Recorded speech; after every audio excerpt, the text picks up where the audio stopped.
This next example is very similar to the previous problems. The approach you use is going to be the same. Of course, it's a different function, but you're still asked to find the local extrema, so the steps don't change at all.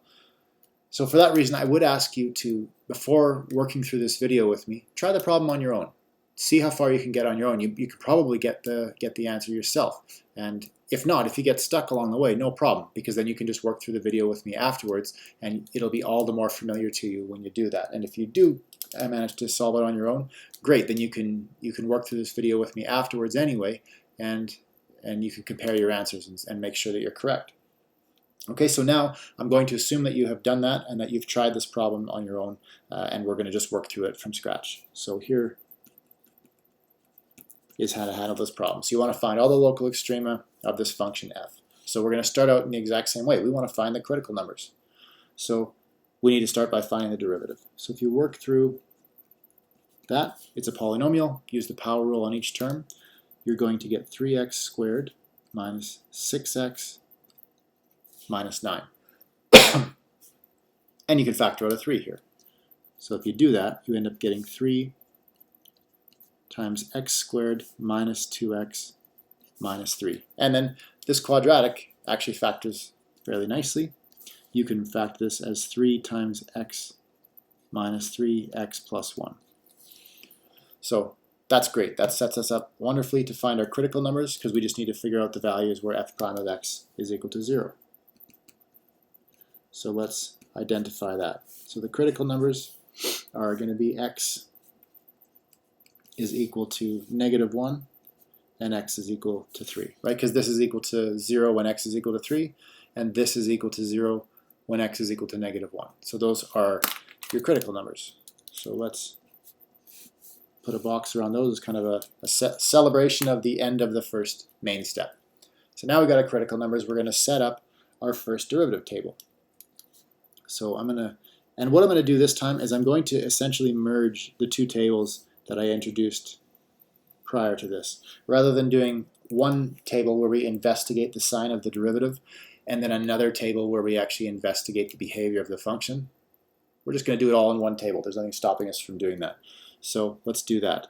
So, and I'll show you what I mean by that in a moment. For now, let's write down our critical numbers.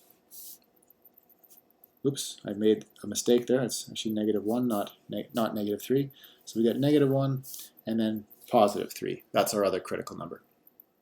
Okay, so for the rows now, I'm going to put x minus 3 as one of the rows for one of the factors. Then I put x plus 1 as a factor, and then the product of those two factors is f prime of x, isn't it? Kind of, not really, right? If I multiply x minus 3 and x plus 1, I don't quite get f prime of x. This is not really accurate to say that f prime of x is the product of these two factors, because that 3 was missing, right? So does this 3 need to be incorporated into the table? Well, to answer that question, think about how you would do it. How could you incorporate the 3? There's two ways you could do that. One way would be to shift everything down a little bit and then reserve the top row for just the positive constant 3. Well, what would that look like? When you pick your sample points to plug them in, what's the row going to look like with the positive 3? You're just going to see positives all the way across the table. And is that going to play any role in determining the sign of f prime of x when you go to fill in this final row? What about when you fill in this column, for example? If you have an extra positive at the top of the column, it's going to make no difference as to whether this is negative or positive. Really, because what are you doing? You're counting the number of times the negative sign appears in that column, right? So one extra positive is not going to make a difference. So that's one way to do it, and it's not going to make a difference for the last row. The other option would be to just take that 3 and leave it attached to the x minus 3 and just take this whole first factor, or the product of 3 and x minus 3, take that to be a single factor. And then you put a 3 here, like that. Well, what difference is that going to make? For values where x minus 3 is positive, multiplying it by 3 it's still going to be, the product is still going to be positive. For values where x minus 3 is negative, well then if you multiply it by a positive 3, the result is still going to be negative. So it won't make a difference either.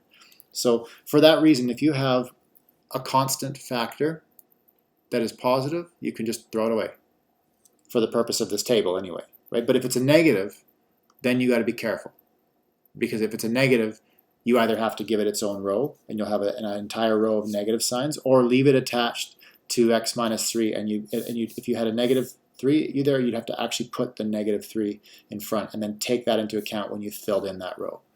So you cannot ignore negative constant factors, but positive constant factors like that 3 can just be ignored. They're not going to make a difference in the table. Now, if you didn't ignore them, and if you choose to include them, then that's no problem. There's no problem with that at all. It won't change the answer. Okay, and I have room for an extra row here, and that's what I'm going to put down here is f of x.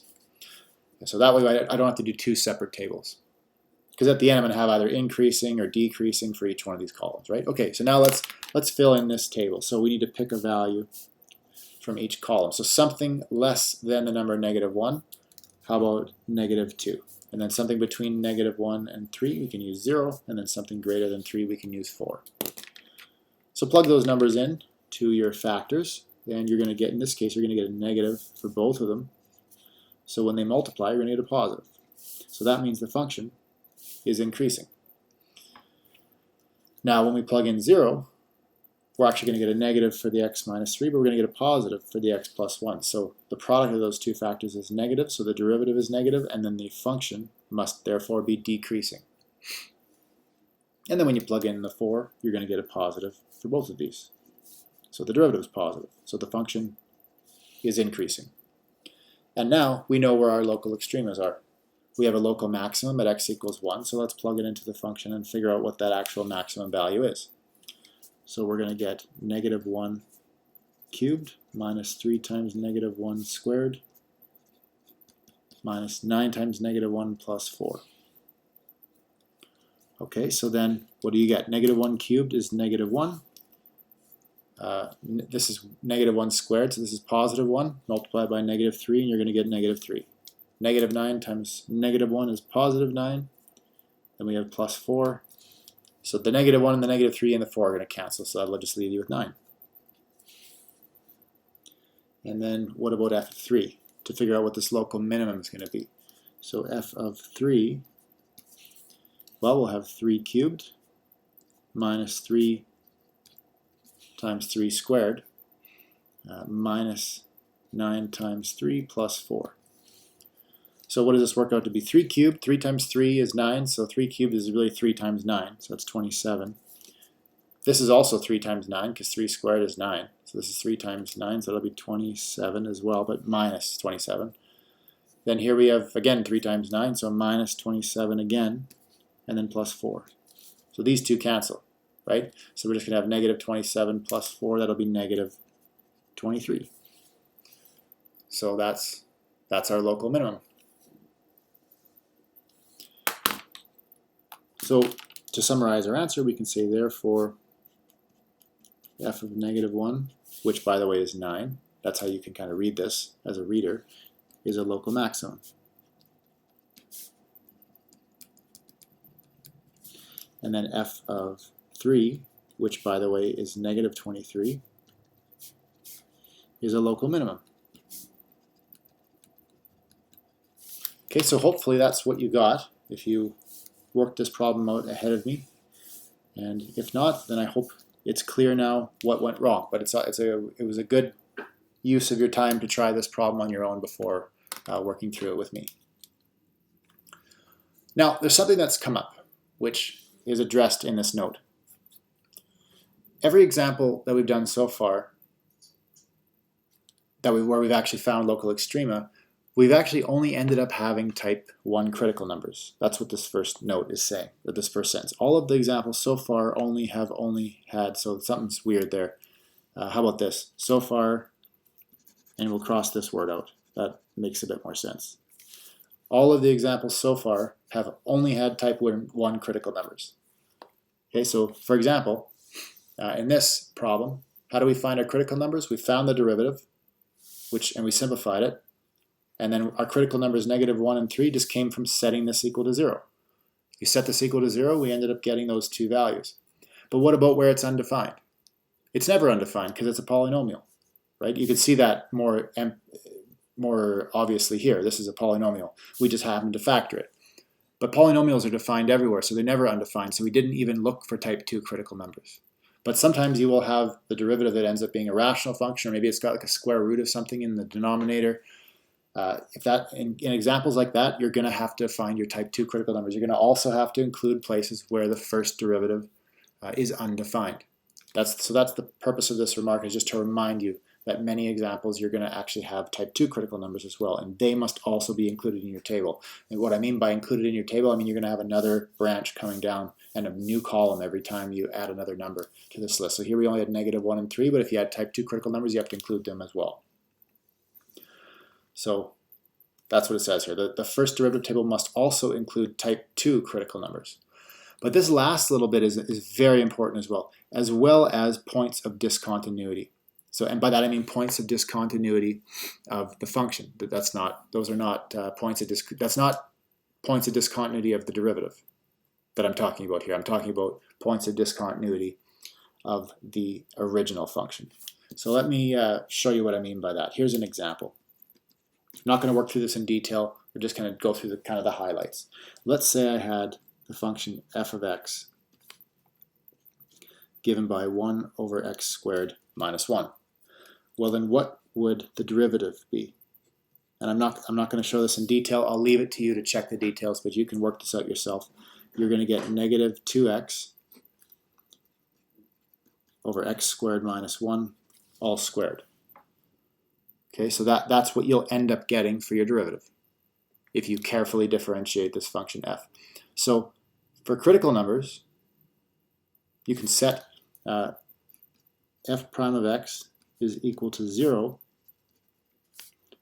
when x is equal to 0, right? How are you getting that? You're just going to take the numerator, which is -2x, and you're going to set that equal to 0. And that's going to give you the solution of x equals 0. So that is a critical number. But you're also going to want to say, okay, well, when is the denominator undefined? Or pardon me, when's the denominator 0? So f prime of x is undefined when x is equal to plus or minus 1. Where is that coming from? Set the denominator equal to 0. Go x squared minus 1, all squared, is equal to 0, and solve that equation carefully for x. And you will get these two solutions, plus and minus 1. Now, are these type 2 critical numbers then? Almost. This is how type 2 critical numbers will arise, by finding when the derivative of the function is undefined. Now, these are technically not critical numbers. Why? Because they're not in the domain of the function f. So let's clarify that. So these are technically not critical numbers.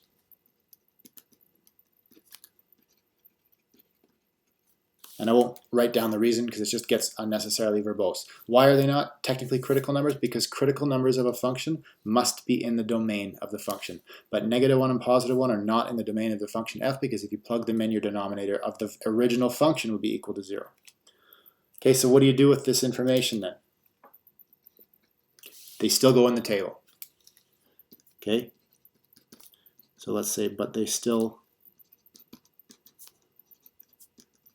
go in the table.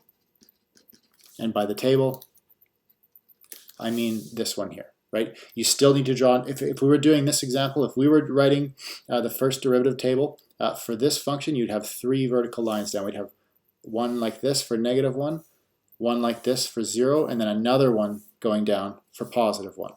So you have to include these values. Why? They're not going to give you local mins or maximums. You know that, because they're not even in the domain of the original function. But what they can do is they still can tell you information. They can still be places where the behavior of the function changes. Okay, that you can still have a function change from increasing to decreasing at these points.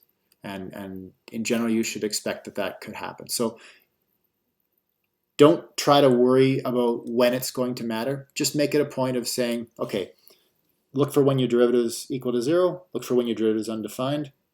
If it so happens that the derivative is undefined at points like this where the original function is not defined either, who cares? They're not technically critical numbers, but who cares? Just put them in the table anyway. And that's the best rule of thumb to follow. And you'll never go wrong if you just make that your habit.